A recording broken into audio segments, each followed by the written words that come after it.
Number 2-4, let's go. It's Heartbeat. It's a fabulous show. Alaska. I Heartbeat Alaska. It's Heartbeat. Alaska. Pull up a chair and enjoy the show. Hear it from Sitka to Barrow. Gather around for Jeannie's show. It's the Aleut, the Indian and the Eskimo. It's the Aleut, the Indian and the Eskimo. Welcome one, welcome all. Hello, everyone, and welcome to Heartbeat Alaska. Native News and Information, I'm Jeannie Green.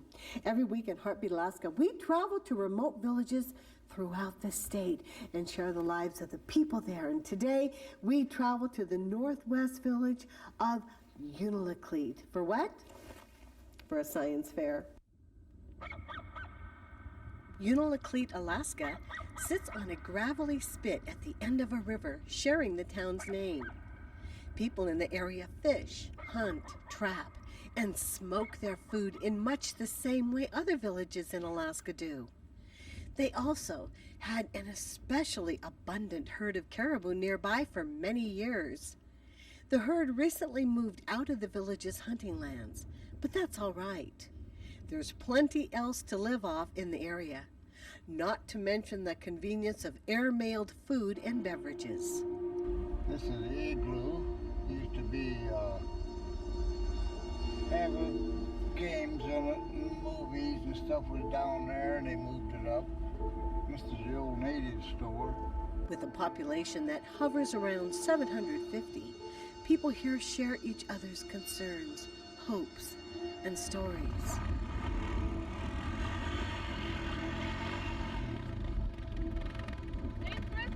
Thank you. Hurrah! Woo, hop on!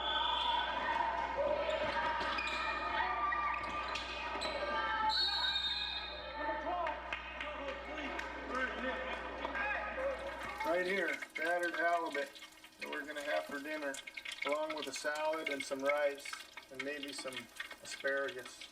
Of course, the population is growing here just like everywhere else. Longtime residents are in a good position to notice the influx of people. They remember the way things have changed through the years and the stories of past generations. Well, my name is Ellsworth Haugen, and I've been here in Unalakleet for 49 years this last August. And that's the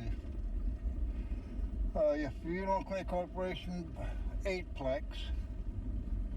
There was nothing in this area when I came in. I'm one of the elders. I'm going on 76 years old, and I lived here most of my life. The first missionaries came here back in 1898. That was actually Carlson. He came from Chicago area and was the first missionary to come to Unalakleet. According to my brother-in-law, Zack Katchatag, that when actually Carlson first came here, he was surrounded by the people and want to know what's he doing here. They all talked Eskimo at that time, and he was saved by this one of our elders' name is old man Sherlock. He invited him to be in his house to stay away, because there were a lot of people going after the missionary. He thought they might be, putting him away for good. Nowadays, cultures and religions here have reconciled. People have adopted updated methods of subsistence, and life has settled into the rhythm of this area. What's bottom con?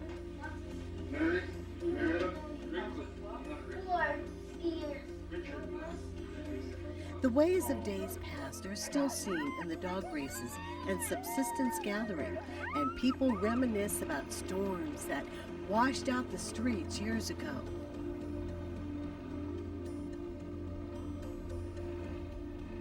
Oh, we've had a lot of storms in the summer where it washed out the seawall and high water come up and there's a house over here where I'll show you how far the water had come up. This is Assembly of God Church. Modern times have insinuated their footprint on the village's path, however. Snow machines, or snow-goes, as those in the know call them, have become the vehicle of choice nowadays, replacing dog sledding as everyday transport. There's even a restaurant in town, Peace on Earth, that the Hanson family runs when they're not cooking up culinary masterpieces at home. Yeah, sometimes I practice at home for stuff that I'm going to cook next door. That's where I started pizza. Started pizza at home, so I knew I could do it whenever I started the restaurant. Jonathan? Salad? Yes? No? The restaurant's pizza delivery comes in handy, especially to basketball players after rough home games against rivals like Point Hope.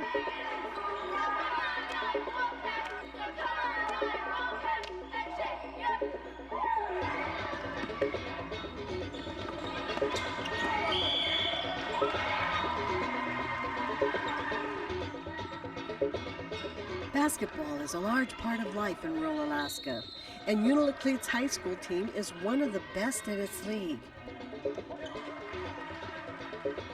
Everybody who's anybody shows up for home games, packing the stands with cheers for the players.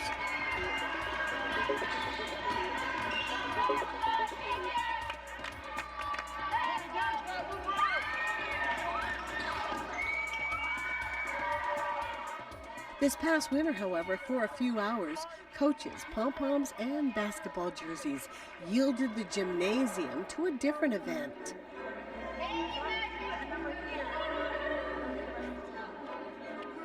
How did it turn out? Did you get any crystals on that one? No, we're getting... You gonna lift it up so I can see? Yeah, it's just like a syrup. The Pod 4 science teacher and I coordinated the event, the science fair today, for all of our students. So all of the 7th through 12th graders were participating in the science fair. So in my classes with the junior high students, basically for the last 4 weeks, I've kind of guided them through step by step the scientific process in order to come up with a culminating project for the science fair today.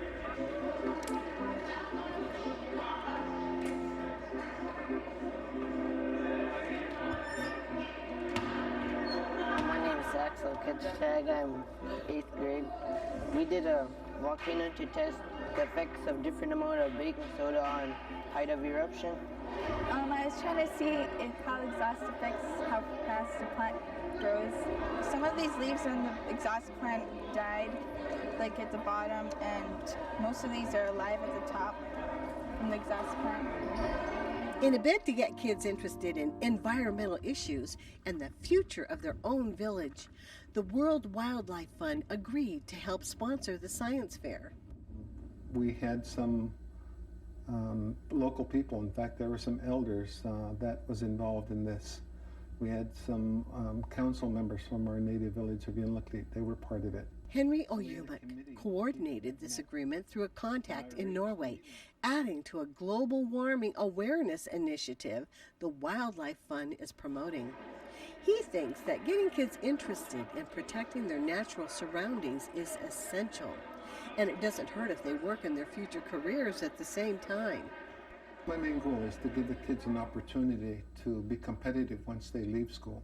You know, that's really essential for our students, you know, coming from a small school in rural Alaska, and to let them see what the outside possibilities would be, and then coming back to a small community to hopefully work and help their own people.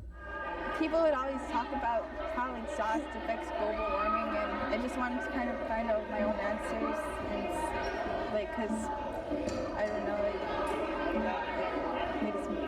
so I would know really how it affects it. My name is Michelle Kavaluk, and I am doing how saltwater affects global warming.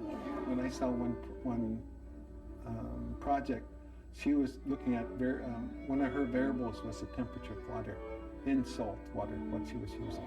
I did 2 experiments on regular water and 2 experiments on salt water, and I hypothesized that the more salt water you have, the higher the temperature will rise, and the less salt water you have, the lower the temperature will go.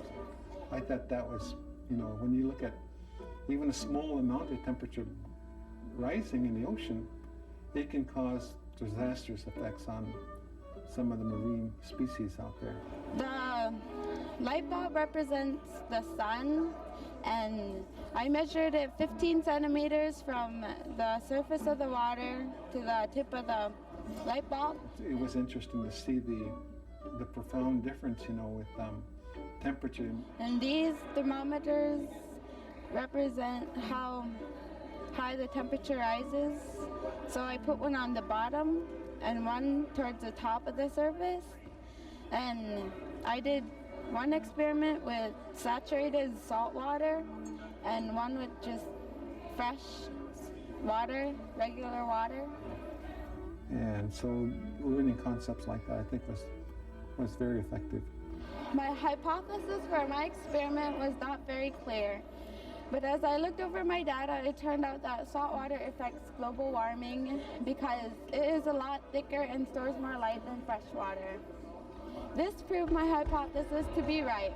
I think at this age, in the junior high level, I think it's just important to engage them in science and get them excited about it. And I think that this served its purpose in doing that. And they'll be buckling down to more difficult levels of science in years to come. But I think for them at this, junior high level, being able to have a little bit of playtime and learning, the process along the way was a good experience. Although the official slant of this science fair was global warming, the students weren't limited to a global warming in their subject matter. Everything from stinkweed to energy drinks was investigated, and displays range from plain to extravagant. With so many variables, judging something like this could be quite the challenge. There's 4 rows of projects. The Pod 3 projects have got orange tags up in the corners, and they've already been judged by a panel this morning. So we're going to focus on the high school area, and they're going to be on the 2 rows closest to this room. They're going to have some green entry numbers. Start from the top and brief me on your project. You guys can work in pairs, or you can work alone, and each one of your ballots counts for an evaluation. We made a hypothesis, and we believe the crystals will get bigger, because the hotter the water, the bigger the crystals. Some of our questions are similar because we started off together and then we split and then we just started back again. So we combined them. Oh, I see. Based on what you see, put them in another order from the first project to the third. Your top 3 choices. Okay, thanks, girls. Thank you. I've been looking at how the students present themselves and also the content that they have behind the scenes, not necessarily how perfect it was set up, but what they really did to accomplish what they were doing. And I realized that some of the ones that might not have looked too professional were actually really interesting, and they had really thought it out compared to some of the ones that looked really good and had, good presentation. Some of them, the content maybe wasn't quite so good. So I'm trying to kind of evaluate everything. It was actually quite exciting to see students really latching onto something that they're interested in, or even taking something that they're interested in and making an experiment out of it, because I had these criteria. Well, it has to be an experiment. It has to be an experiment. It has to have, we have to be testing something. There's a lot of wires in here, and it spins, and the little axle right here will spin, and it'll cause it to spin and the fan will move. Variables have to be controlled. And so, well, I love remote control cars. How am I going to make that an experiment? And they found a way to work that into something that they're more or less passionate about. See? So what's it made out of? It's Legos, bag, 9-volt battery, a motor, and the whole fan. So that was that was pretty fun to see some of the creative ideas that they came up with to incorporate something that they really wanted to do. Oh. That doesn't usually happen. Because the school district is based on pods instead of traditional grade levels, students are required to pass a set of standards in order to progress towards graduation. One of those standards was this science fair. It was mandatory for every student, but that didn't take the fun out of it. And maybe the follicles from the hair and are bigger and smaller. Yeah. Did you make sure that some did? And we're making sure that they had no gum ups. I think they're pretty excited for it because they had been, you know, kind of hinting all year, when are we going to be able to, you know, do our own projects? Because the experiments we had done previously was something that I had guided them through, and it would be something that we did together as a class. But in this case, I said, hey, what are your interests? And then we went from there. 3, 2, 1.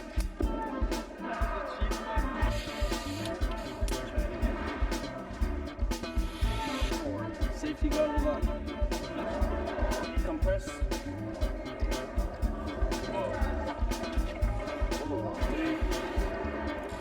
2, 1. My name's Cameron Gray. I'm doing a potato gun. I had a potato in the front, and this thing wasn't sparking, so I took off the back cap, and I looked in there. It wasn't sparking, so I stuck my hand in there, bent the wire a little bit, and then I sparked it 2 more times, and then all of a sudden I looked in there again, and this flame just came out the back, and I lost part of my eyebrow and my forehead hairs.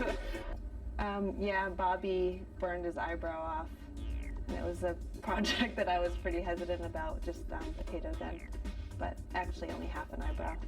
My eyes were burning and my eyelashes were gone, and all my friends were laughing at me. An unfortunate misfire for the experiment, but it was only part of the scientific process for this team. Although they had their setbacks, they eventually ended up successfully launching a potato 82 feet. Sometimes the greatest innovations come from testing different materials or fuels. We had our hypothesis that propane was going to go the farthest. I knew it was already going to go the farthest because it's more flammable than Axe. Axe? Yeah, Axe body spray. It was pretty messed up. But then I had the idea with brake fluid, but it wasn't supposed to be a part of an experiment, and that's what blew off my eyebrow and forehead. Which part? This one. No, different they are. And then my forehead. Just lost my eyelashes and everything. So you're going to think twice about sticking your face in science experiments now? Yep. And wear goggles next time. Kind of sucked. I ended up coming around to the boys down here at the end with their little volcano, and once I started talking to them, which it's really actually an attractive one too because it attracts your attention, volcano always would, but as I started talking to them I realized how much effort they put into they made everything out of something. We would put our baking soda in here, and then we would put the string through here. We would grab the string. Like they used a pop bottle and they made their salt and flour volcano, and they made all these things by themselves. We would pull it tight so that it doesn't. Then we would put a cap with a hole on top so that it'll keep the material from going over the cap instead of not erupting. And they knew what they were doing, and they had their measurements, and everything was really well thought out. We'd put it in, stick it through the top. And at first, you might not think it, but they had really done what I thought was a great job of doing the data and actually ending up with the results that they were looking for from the beginning. We would pour it in real quick, put it, take it away, and then we'd let it erupt. And then we'd measure how high it goes. Some of the projects they started out looking for one result, and sometimes through the course of the event and their experimentation, the data that they ended up collecting would actually answer a different question than what they started out with as their original hypothesis.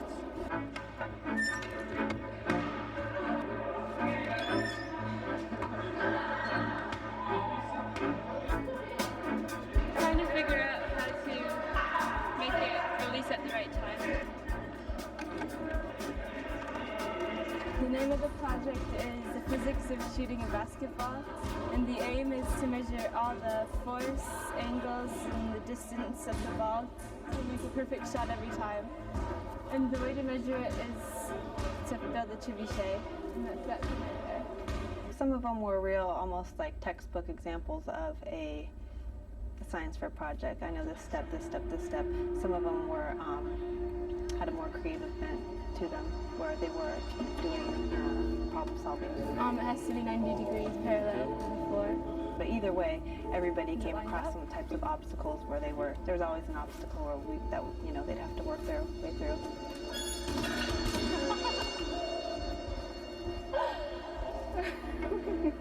Another large part of the science fair experiment was I paired up with the writing teacher and to meet some of their writing standards and research paper. So they did an incredible amount of background research, produced a research paper, with their bibliography and everything. I think for some of them it was their first research paper they've ever written, and that was related to their science fair project. 13% of the leaves on the exhaust plant died, and only 4% of the leaves on the airplanes died. What do you think that means? I think that means that the exhaust helps kill the plants. So when you guys were talking about weather, did you guys include all the variables like the weather, the wind?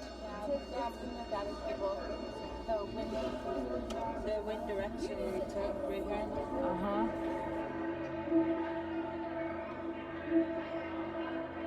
When the parents came in and reviewed, some of them asked me which one was my favorite. It's really hard for me to see favorites, but I thought it was pretty neat to see students connect with their excitements to learn and make a connection with school function. Now, did you have fun doing this project? It was a lot of fun. 3 hours playing, boiling, taking pictures.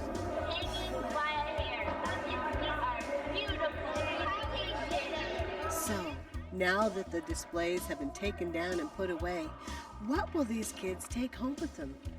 There's the discovery that people dream more when they're happy and more relaxed. And we know it's not a good idea to ignite brake fluid inside a 3-inch PVC tube. And the debate rages on whether lighter hair or darker hair is stronger.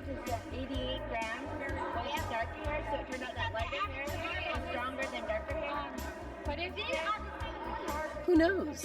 One of these kids may someday describe the true nature of quantum energy or discover the cure for cancer. Maybe design a better mousetrap. You think you have the release point figured out? Almost. We put too much duct tape on it. For now, though, let's let them have their fun. 3, 2, 1. Thank you, everyone, for your help in this story, and thank you so very much, Henry Oyoumick, and congratulations to Jenny Dill and to Brittany Johnson. They were the contestants that won first place in Unalakleet, then went on to more competition in Golovin, Alaska, and competed in Anchorage, Alaska. They won first place in Unalakleet for what? Well, they compared 409 to Lysol to find out which cleaned best. Which one did? More on that next week. God bless you all. We'll see you again next week. Different homes of Jane Ivanoff and another Ivanoff, and then Richard Ivanoff's homes over here. Ivanoffs. Yep, and Haru Ivanoff. Back up in there's some more Ivanoffs. Up in there's the twins.